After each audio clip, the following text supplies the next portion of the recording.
আদেশ, যেটাকে বারবার ইল্লিগাল বলা হয়, আমার ভাই আইনও দিল, ওই আইনের ব্যাপারে আমি আসতেছি। তো এই আদেশে এতগুলি আদেশ, এর মধ্যে থেকে মাত্র মাননীয় স্পিকার 4টা নিয়ে আপনি গণভোট করলেন, মানে বাকি আদেশের তো দাম নাই, এটা আপনি বলে দিলেন।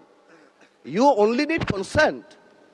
মাত্র এই 4টে আপনি জনগণের রায় ছিলেন, আর আপনার যে বাকি প্রভিশনগুলি আছে সেগুলি রায় কোথায়? সেগুলি আপনি চান নাই। তার মানে you yourself undermine the provision of the আদেশ অফ দ্য অর্ডার। তাহলে আপনি সবই আনতেন। আপনি লাস্টে, এই ঘনভোটের লাস্টে আপনি লিখে দিতেন যে আমরা জুলাই সনদ যেভাবে এমবেডেড করব, যেভাবে আমরা অন্তর্ভুক্ত করব। Excuse me, you can do this brother. Okay, thank you মাননীয় সংসদ সদস্য, থ্যাংক ইউ। আপনি, thank you for disturbing brother. You successfully destroyed my flow. Anyways, আপনি এই 4টা যে লিখে দিলেন। মাননীয় সদস্য, আপনি স্পিকারকে অ্যাড্রেস করে বলেন, I'm so sorry, ওদেরকে I'm অ্যাড্রেস so করবেন sorry. না। আসলে একটু আবেগ বিবেক দুটার মিশ্রণ হয়ে যায়, তো এটা ঝামেলা হয়ে যায় আর কি। স্বাভাবিক।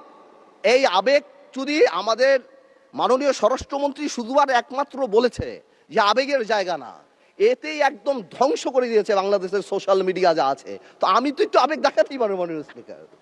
তো এনিওয়েজ, আমি coming back to the point.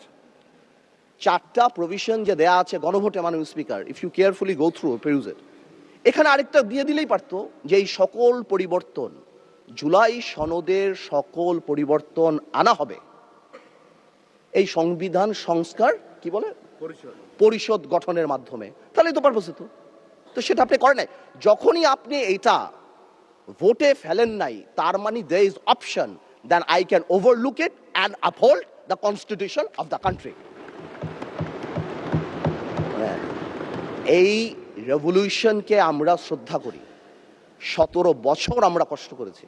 এখানে আমার ভাইয়েরা অনেক বেশি কষ্ট করেছে। আমরা জেলে গিয়েছি, আন্দোলনে ছিলাম, 20 দলে ছিলাম, 4 দলে ছিলাম, অনেক আগে থেকে। আমরা চাই না, কিন্তু এই যে একটা প্রক্রিয়া, সংবিধানকে ছুঁড়ে ফেলে দাও, সংবিধানকে ছুঁড়ে ফেলে দাও। সংবিধানকে ছুঁড়ে ফেলবো কেন? সংবিধানকে মনে করায় দেয় যেটা 71-এর পরাজয়ের দলিল। তাই বলছি বারবার, আমরা ন্যাশনাল ইউনিটি ডাকি, আমরা কথা বলি, কিন্তু আপনারা দয়া করে আমাদেরকে অ্যাটাকিং এ যাবেন না। আমাদের জেস্টার প্রথম থেকে দেখেন, মাননীয় প্রধানমন্ত্রী নির্বাচনের পর থেকে জেস্টার দেখেন। আপনাদের বাড়ি গিয়েছে, বড় বড় নেতাদের বাড়ি গিয়েছে, এই জেস্টারকে পজিটিভ হতে নেন। আর আপনারা তো ম্যানুভার করতে পারেন, প্রবলেম কি? আপনারা সারা জীবন ভারতের বিরুদ্ধে রাজনীতি করে ভারতের সাথে গোপনে মিটিং করছেন, ওটাও তো ম্যানুভার। আপনারা তো ম্যানুভার, এমন তো না আপনারা। No, this is a good quality brother, don't be upset.